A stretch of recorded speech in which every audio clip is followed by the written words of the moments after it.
Alors la commission impact des recommandations a été créée en septembre 2019 dans l'objectif de proposer au Collège de la HAS des propositions d'amélioration et d'évaluation de l'impact des recommandations de la HAS. Recommandations au sens large, c'est-à-dire recommandations de bonne pratique, fiches de bon usage du médicament, guides et autres productions de la HAS.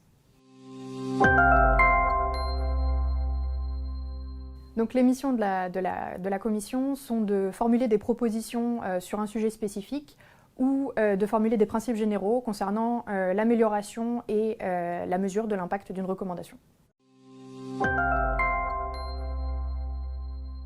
Pour remplir ces missions, la commission s'intéresse notamment aux manières d'amener un professionnel du secteur sanitaire ou un professionnel du secteur médico-social à adopter une recommandation, c'est-à-dire à se l'approprier.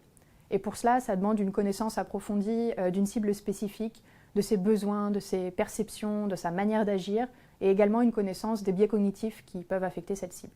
Pour donner un exemple, dans le cadre du sujet sur le repérage des femmes victimes de violences au sein du couple par le médecin généraliste, la HAS a réalisé une étude avec un institut de sondage pour identifier les freins à l'application de cette recommandation par les professionnels de santé et pour identifier également les leviers qu'on pourrait actionner pour faciliter l'intégration de cette recommandation à leur pratique quotidienne.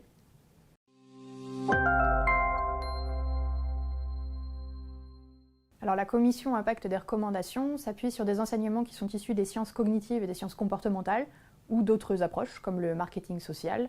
Le point commun de ces disciplines étant qu'elles ont toutes pour objectif d'induire un changement de comportement.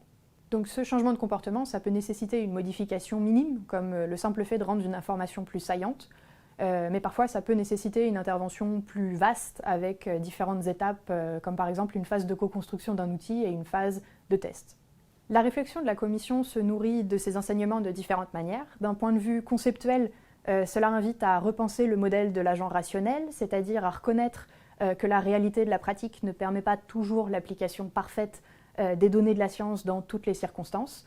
Et d'un point de vue méthodologique, justement, ça incite, lors de l'élaboration d'une recommandation et lors de la mise en œuvre de cette recommandation, à faire très attention à la cible, au contexte, aux ressources disponibles et également à faire attention aux conditions d'appropriation d'une recommandation. Et par là, j'entends, est-ce que la recommandation est connue, est-ce qu'elle est comprise, est-ce qu'elle est acceptée, est-ce qu'elle est facilement intégrable à la pratique ? Et si ce n'est pas le cas, justement, on peut se demander comment on rend ce changement de comportement plus simple. La commission est bien entendu attentive aux questions que peuvent soulever ces disciplines, que ce soit des questions d'ordre éthique ou des questions d'ordre pratique, avec notamment l'enjeu du maintien dans le temps des modifications de comportement.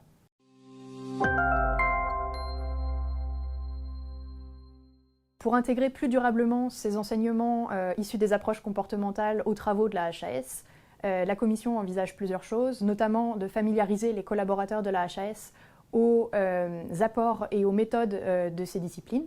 La commission envisage également de développer des interventions destinées à modifier le comportement des professionnels en s'appuyant notamment sur l'expertise des membres de la commission qui sont spécialisés sur le sujet. Par ailleurs, elle entend formaliser un cadre méthodologique qui structurera les interventions destinées à améliorer l'impact des recommandations. Les grandes étapes étant comprendre, concevoir, tester, déployer, évaluer et éventuellement adapter si besoin.